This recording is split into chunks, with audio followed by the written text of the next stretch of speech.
Steph W. Kite, in their 2021 article, The Racial Breakdown of the Senate on Axios, highlights that in 2021, only 3 out of 100 senators were people of color, making up just 3% of the Senate. By conducting extensive research on social justice issues, I have had the opportunity to better understand the impact of unequal representation.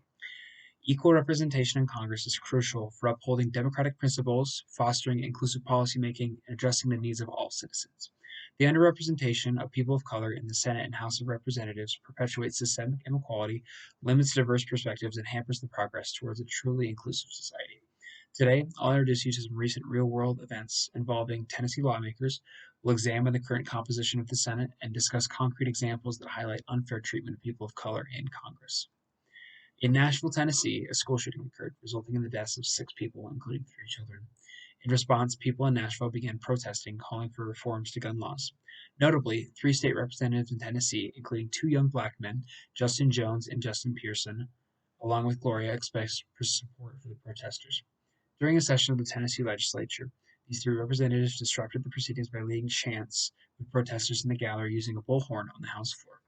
Consequently, Republicans initiated proceedings to expel the 3 representatives, claiming a breach of decorum. Some conservative legislatures even attempted to draw comparisons between this small scale protest and the January 6th insurrection in Washington, D.C. It is worth noting that the Republican Party holds a supermajority in the House, and expulsion for this type of offense is unprecedented. Typically, expulsion has been used to address corruption or sexual misconduct. However, the 2 black men were expelled while the white woman narrowly avoided expulsion, leading to allegations of racial bias by many news reporters. Both lawmakers were shortly reinstated, and right after reinstatement, Justin Pearson gave a rousing speech to his constituents, which is the basis of my speech today.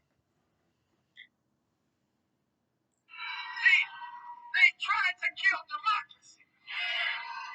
They tried to expel the people's choice and the people's vote. And they awakened a sleeping giant.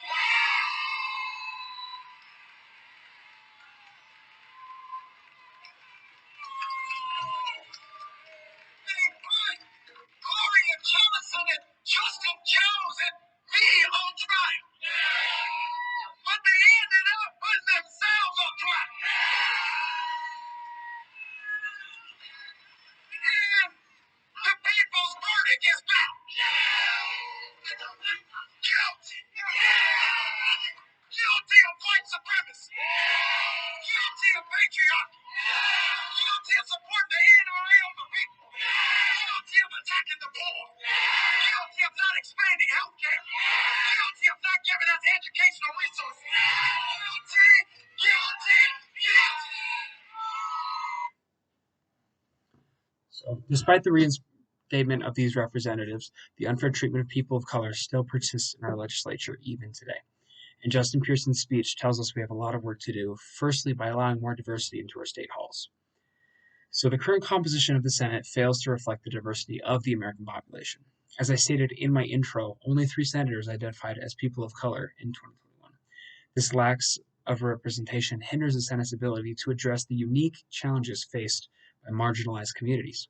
Concrete examples further illustrate this issue. One such example is the insufficient representation of Native Americans, whose voices are often excluded from discussions that directly affect them, affecting their lands, sovereignty, and cultural preservation. The disproportionate power held by predominantly white senators exacerbates the issue of unequal representation as well. Predominantly white lawmakers hold significant influence and decision-making power, further marginalizing the perspectives and concerns of people of color. The consequences of this imbalance can be seen in policy decisions that perpetuate systemic inequality. For instance, the racial wealth gap persists, with policies favoring the affluent and well-off and neglecting the economic challenges faced by communities of color. Additionally, issues such as criminal justice reform and police accountability receive inadequate attention, as they don't affect white communities as much, leading to the perpetuation of systemic racism and the over-policing of communities of color, which has been shown not to work. The unfair treatment of people of color in Congress not only denies them their right to representation, but also perpetuates the systemic inequality and stifles progress towards a just and inclusive society. Through raising awareness and advocating for change, we can empower marginalized communities, amplify their voices, and create a legislative body that accurately represents the diversity of our nation. Achieving equal representation in Congress will contribute more to equitable policies, address systemic disparities, and foster a sense of belonging and inclusion for all citizens. The recent struggles of our representatives, the current underrepresentation in the legislature, and the examples of imbalanced decision making highlight the urgent need for change. It is our collective responsibility to demand and support efforts that promote diversity and equal representation in Congress, for it is through this transformation that we can truly achieve a more just and inclusive society for us all. Thank you.